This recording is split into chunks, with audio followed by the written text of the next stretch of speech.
Gaur ikasiko dugu nola egin esniek edozein fruitu lehorrekin. Eitzen garen lehenengo galdera da ze fruitu lehor mota erabili dezakegun gure esnia egiteko. Erabili dezakegu fruitu lehor gordin osoa azalarekin. Baina bebai erabili dezakegu azal barik, tostauta. Bebai erabili dezakegu fruitu lehor eotuak. Hemen kontuz izan behar duzue, fruitu lehorra orain dela gutxi izan dela eotua edo zeuek eotu etxien. Zeren bestela, zarra baldin bada, orain dela asko eotua, gertatzen dena da, geure esniak oso zapore itxusi eta txarra hartuko duela. Bigarren gauz oso garrantzitsua da, behar dugu geure fruitu lehorrak uretan jarri ordutxo batzuk, eta erantzuna da, fruitu lehorrak bigunak baldin badira, ez ditugu zertan urarekin jarri beharrik. Zer dira fruitu lehor bigunak? Adibidez, intxaurrak, pistatxoak, kakahuetea, pinuko fruituak, anakardoa eta abar. Baina, urrak edo almendrak erabiltzen baldin baditugu, orduen bai, gure aholkua da 2 eta 8 ordu artean urarekin jartzia. Zergatik, oso gogorrak direlako alde batetik, baina beste aldetik urarekin jartzian itzen duguna da, askoz eta digestiboago izango da geure landare esnea gero. Orain, hirugarren gauz garrantzitsua ura. Erabiltzen dugun ura, fruitu lehorren esniak egiteko da ur naturala. Ez hotza eta ez beroa. Hau, fruitu lehor guziekin, kokoarekin ez beste.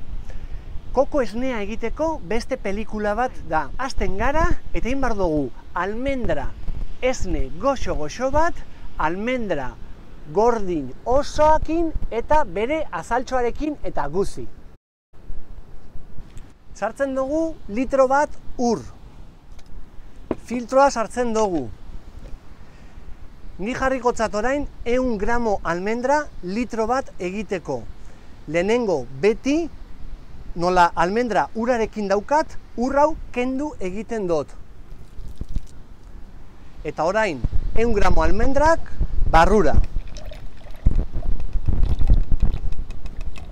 Gatz pitxintxo bat. Ikusi ditugun rezeta guziak, gaur egungoak eta bebai aintzinakoak Asian eta Europan gatza daramate. Edozein arrazoriengatik zuk ezin baldin baduzu gatza hartu, oso errez, ez jarri. Irabilgailua hartzen dugu eta hasten gara ehotzen. Fruitu lehor ehotuak erabiltzen baditugu, minutu bat egongo gara irabilgailuarekin. Fruitu lehor osoak baldin badira, nik orain ari naizen egiten bezala, orduan 2 minutu gutxi gora bera. Orain gaudena egiten da ehotzen eta bitartean gaude filtratzen. Eta Txufamixen gauz politena da bere simplitasun osoan, zeren oso inventu simplea da, oraintxe bertan ura dago kanpora eta barrura sartzen, irtetzen, sartzen, irtetzen. Orduan, hau da emulsio prozesu bat oso indartsua eta horregatik haziei esnea ateratzeko gure Txufamixa benetan oso lan ederra eitzen da dela. Orduen, entzuten ez dezunien barruan fruitu lehorra ehotzen, crunch hori ez da entzuten, eta ikusten dozunien espuma hau, nola raio esaten da espuma euskeraz, ez dakit, berdin da, espumita hau, horrek nahi du esan, gure, kasu honetan almendra esnea prest dagoela. Etxean baldin bagaude, egin behar duguna da, horrela utzi 5 eta 15 minutu bitarte mazeratzen. Zergaitzik horrela geure landare esneak gorputz eta zapore gehiago irabaziko duelako. Extra gourmet antzerako landare esnea lortzen degulako. Nik orain ez naiz itxarongo, orduen filtroa gora eta morterua sartu baino lehen fruitu lehorrak erabiltzen ditugunean oso oliotsuak dire. Berez, apurtxo bat itzen dugu horrela, eta ja, mamina ikusten dugunien, orduen bai, sartzen dugu morterue, bai? Poliki, poliki, beti maitasunarekin, eta gauzak bizitzonetan poliki hobeto. Fuerte itzen badozue, gertatzen dena da, aterako dala mamina iskinetatik, eta orduan, bakizue, sukaldea nola utziko dugun. Azken txantxak ateratzen dizkiot maminari, prozesu hau bai oso simple dena, sartu zaitezkete YouTubeen zute ikusteko ez dana nik esaten dudana, eta daude makina batzuk automatizatuak landare esneak egiteko, baina ere ez dute prozesu hau egiten. Orduen, eta hau oso garrantzitsua da maminari bere azken txantxak ateratzea. Orduan, prest! Hementxe dukogu gure almendra esnea. Orain, etxean baldin bagau zitzen dugu, oso errez. Tapa jartzen dutzagu eta neberara 3 eta 5 egun artean aguantatzen dau lasai asko. Orain, ingo dut gehien niri atsegin zaidana dela dastatzea.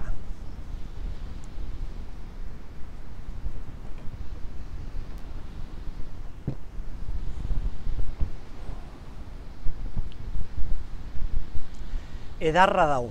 Almendra, zapore, guzia daukagu, eta hutsa. Horrela gustatzen zaie iparraldean, Europako iparraldean. Alemanin, Dinamarkan, beraie gauzak landare esneak normalean hutsik hartzen dituzte. Fruitsuarekin bakarrik eta ez dabe gehitzen ezer gehiago. Baina, nik orain nahi dizuet zerbait erakutsi oso garrantzitsua. Pentsau, zaudetela etxien. Eiten dozue zeuen esnie, dastatzen dozue, eta edozein arrazoirengatik ezaizue guztiz atsegin.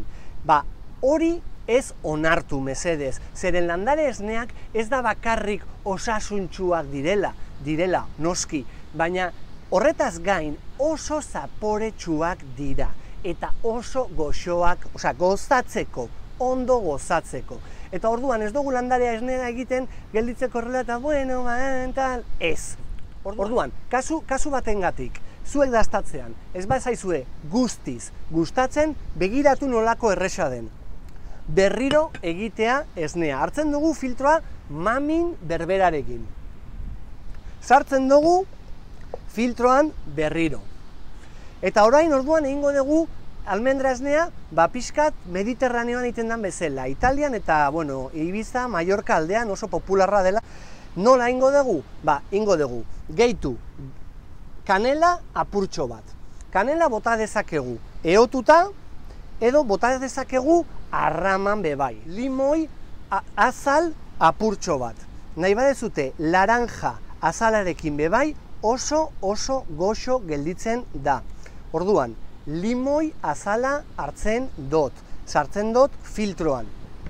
Eta azkenik goxotu egingo dut. Nik hemen daukat bertako goxo bat, ni Borneoko irlan nau oraintxe bertan, eta deitzen da gula malaka. Ze izen polita, ezta? Gula malaka. Eta da kokotik egiten dabe.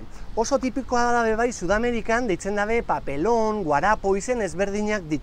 Baina zuek etxien bota dezakezue nahi dezutena. Eztia, azukrea botatzen badezue beti esaten dut, baina ez bota txurixa, oso txarra da, bota kainaskua edo marroia. Bota dezakezue stevia belarra, bota dezakezue agave siropea, nahi dezutena, bai? Nik agula malaka erabiliko dut hemen Borneon ez daukatelako besterik denda askotan. Eta azkenik, Italin bebai 100 gramo ordez litro batentzat 200 gramo botatzen dituzte. Orduan, nik orain botako diot almendra pixkat gehiago, italiarrak bezala nahi dudalako esnea oraindikan kremosoagoa izatea. Iparraldean 100 gramo litro batentzat, Europa iparraldean, Italian Mediterraneoan gutxi gora bera 200 gramo litro batentzat. Berriro, beste minututxo bat, eta leheno esan dizueten bezala, ez dezutenean entzuten ezer barruan, ehotzen.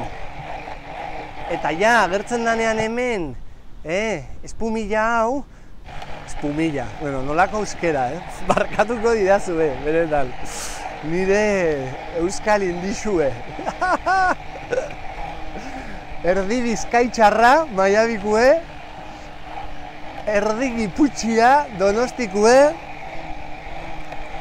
eta kanpoko eragin handirekin.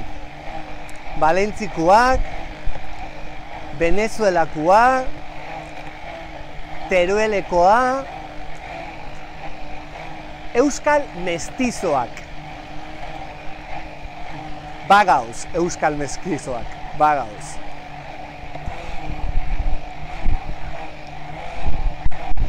Ondo, prest.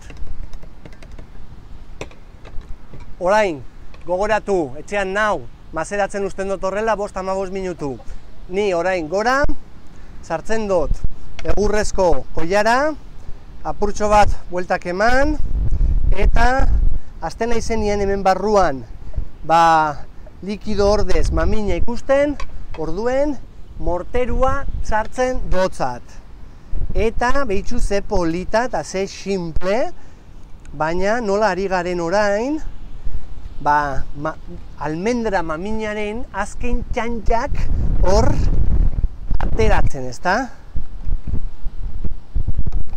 Eta indarrik egin barik, indarra egin barik mesedez. Ondo, orduen, azken txantxak aterata, prest gure esnea. Berriro dastatzen dugu, ea, orain gehiago atsegin zaigun.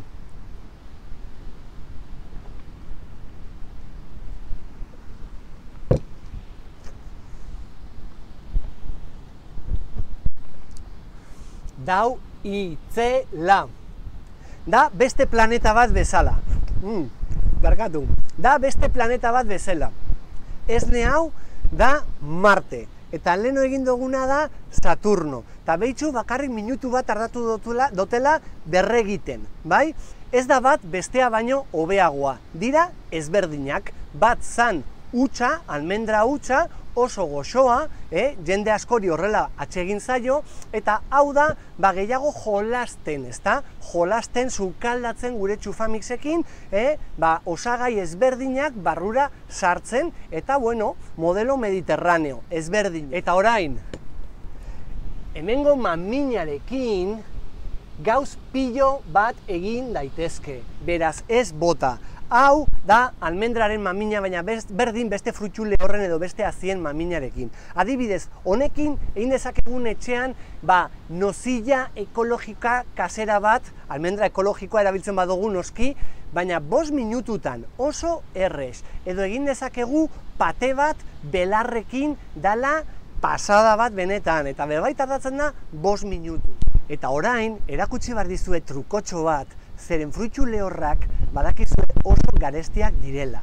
Eta trukotxo honekin lortzen dugun litro erdi gehiago ateratzea erabili dugun hazi berdinarekin guztiz musu truk. Beraz, begira. Sartzen dugu egin dugun almendra esne litroa. Sartzen dugu pitxar batean. Orain, txufamixen ontzian sartzen dugu litro erdi ur. Eta jartzen dugu berriro filtro berdina mamin berberarekin. Barrura. Hartzen dugu geure irabilgailua eta berriro hasten gara ehotzen eta filtratzen. Beste minututxo bat. Irabilgailua inoiz ez egin indarrik beruntz. Bera bakarrik sartzen da eta esaten digu noiz joan ja hasi gora eta bera. Baina ez indartu. Pizkat aztertzen landare esnei buruz historizan, eta aurkitu dut orain dela milaka urte bigarren estrakzio hau egiten bazekitela. Beraiek noski lehenengo hazia ehotzen zuten mortero batekin, eta gero gaza, algodoizko gaza batekin eitzen zaben filtrajia, ezta? eta bigarren estrakzioa bebai egiten zuten. Ateratzen dugu gure irabilgailua, ateratzen dugu filtroa, eta orain zuzenean, zeren litro erdikin ez dago arazorik, eta ateratzen dugu azken txantxak. Begiratu ze polita nola atera dugun litro erdi gehiago. Orain litro erdi hau zer egin dezakegu berarekin, zeren hau dago lehenengo litroa egin dugun baino urtuagoa. Logikoa da, ezta? Orduen, erabili dezakegu sukaldatzeko, leheno egiten zuten bezala, bigarren estrakzioarekin. Edo, egin dezakegu beste gauz bat. Hartzen dugu lehenengo litroa eta gehitzen diogu litro erdi hau. Orduen, litro erdi hau orain, sartzen dugu gure neberan eta itxarotan gara eguntzu bat edo bintzat lau bat. Eta orduan gertatu behar da zerbait dela bixar ez dezutela notatuko litro erdi hori pixkat urtuagoa dagoela. Egongo da super goxoa. Eta hau zergatik handa, hau gertatzen da landare esne guziekin. Osatzen benien, gorputza hartzen dabe, zapore gehiago, zeren barruan dituzten mikroorganismo bizi dirala guri osasun ematen digutenak, bebai azten dijoaz. Eta horregatik da ona landare esneak erreposatzen dugu. Ikasi dozue nola egin landare esneak edozein fruitu lehorretik. Zeren almendrarekin ikusi duguna da berdin intxaurrarentzat, urrarentzat eta abar. Ondo izan, muxo handi bat bidaltzen dizuet eta beno, maitasuna eta osasuna. Txotx!